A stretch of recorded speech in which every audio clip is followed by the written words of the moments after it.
Tingnan nyo to mga lodi. Yan yung itinatali niya sa butas niyang PVC. Ano? Ala, ang galing at maganda pa nga dyan. Hindi mo na kailangang ibuhol at gugupitin mo na lang kasi pumapagkit siya. Ang galing naman yan. So titingnan natin kung legit yan. Susubukan din natin, okay? Let's go! So mga lodi, at ito na yung ating kailangan. Ito yung ating nakita na itinatali sa mga PVC kapag nabutas o sa mga tubo. At hindi mo na nga kailangan ibuhol para talaga siyang meron ng adhesive. Para siyang interior na meron ng adhesive. Wala, ang galing. So ito, buksan na natin. So ito mga lodi, bubuksan na natin. Ang galing naman nun. Yan siya, wow. Silyadong-silyado pa talaga ha. Matibay ito. Ayun. Ayan siya mga lodi. Bali, kulay puti ito. But, order ko yung pula eh. Bit puti. Style niya ha. Ayan na mga lodi. Layo ko. Kasi maliwanag ang ating ilaw. Ayan o. Titingnan. Wala siyang adhesive. Alam mga lodi oh. Ang galing naman ito. Wala siyang adhesive ba oh. Stretchable lang siya.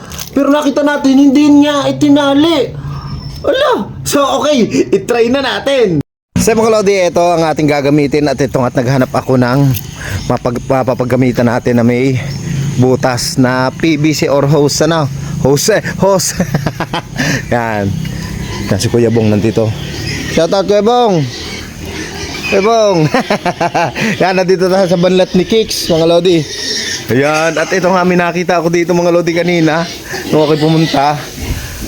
Ayan, may butas. Ito, tatanggalin lang natin yung interior at lalagyan natin ito. Titingnan natin kung hindi na talaga tatagas. Ito, ano, natanggal ko na yung kanyang kuwang kanina, interior ano, at ito nga ang butas niya. Baka sabihin nyo yung ariwa ng butas yan, oh. Otin yung So ito, titingnan natin kung magaling talaga itong ating nakitang ito, no? So ito na, the moment of truth. Ang galing nga, wala siyang adhesive. Para lang talaga siyang goma. So ito na, mga lodi, the moment of truth. Lagyan na natin. Linisin ko lang ng ayos. Yan. Mga lodi ha, kitang-kita nyo yan. So ito, ilagay na natin. Tanggalin natin yung plastic. Yan, may plastic siya sa ibabaw. So ito, lagay na natin. Napagkit kahit walang adhesive. Ito ang butas mga lodi. Lagyan na natin. So dito natin lagyan muna. Papunta doon. So ito na, the moment of truth. In 3, 2, 1. Lagyan na natin.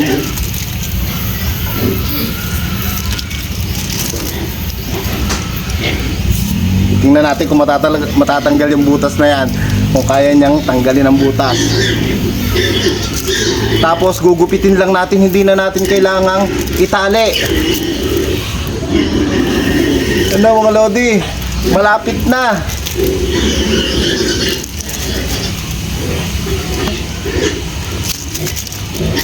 Saan pa mayroon? Sa gitna. Nalagyan natin sa gitna. Nalampasan mga lodi. Ayan na. Yan ang mga lodi, wala nang tulo.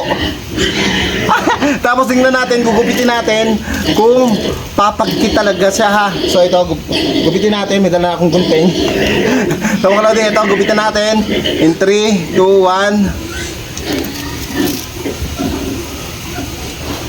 1. Ayan mga lodi. Yung pumagkit na yun dito. Ayan, pwede mo na putulin siya. Ang galing nito. Ayan, napagkit talaga siya pero wala siyang adhesive mga lodi. Wala siyang adhesive, hindi siya nakakapit sa kamay ko. Oh. Legit. Ito na yung ating nalagyan ha, walang katagas-tagas na yan. Ano, makikita nyo. Tapos ito yung katabi niya, may butas rin, parang ito yung nataga yata. Ang haba eh. So ito, lagyan na rin natin. So ito, the moment of truth. 3, 2, 1. Dapat pahila talaga mga lodi. At saka iwasan yung dumikit siya sa, huwag nyo lalamukusin mga lodi. Yan, pahila. Dapat hindi siya mabaluktot. Yan. So ito, lalagyan na natin yung butas. Mga Lodi, eto na. Ayan na. Ayan na mga Lodi, the moment of truth. Ayan o. Kakalagay lang natin sa butas, wala na. Mga Lodi, wala nang tulo. Ala, super legit niya. Tapos gugupitin mo na lang. Oh. Mga Lodi, ito na yung ating nilagyan ha. So inayos kong itong isa kanina kasi may nakaligtan akong ikutan. Kaya pala minatulo dito kanina sa gitna. So yun ang mga Lodi. Ala, ang galing naman niya mga Lodi. Oh, nawala na yung tagas. Kitang-kita nyo ha, nung nilalagyan ko ay talagang nasirit. So mga Lodi, at eto na nga yung ating nilagyan ng ating pangtali sa mga PVC. At yun na nga mga Lodi oh. Ang galing niya, kitang-kita nyo, natagas yan kanina ha. Tapos yan yung interior na tinanggal natin sa dalawang butas na yan. Yan yung mga interior na yan. Ilang minuto ko na siyang inuobserbahan at talagang hindi natagas. Kahit hindi yan patay ang gripo ha. Talagang naman kita ninyo nung nilalagyan ko ay nasirit. Ayun oh, ang galing niya mga Lodi. Nawala na yung tagas niya. So mga Lodi, para sa akin okay na okay itong panlagay na ito, pantali sa mga PVC o sa mga hose o sa mga tubo. Siyempre kayo pa rin na bahalang humusga. Bale, ang link nito ilalagay ko sa comment section at sa box na yan.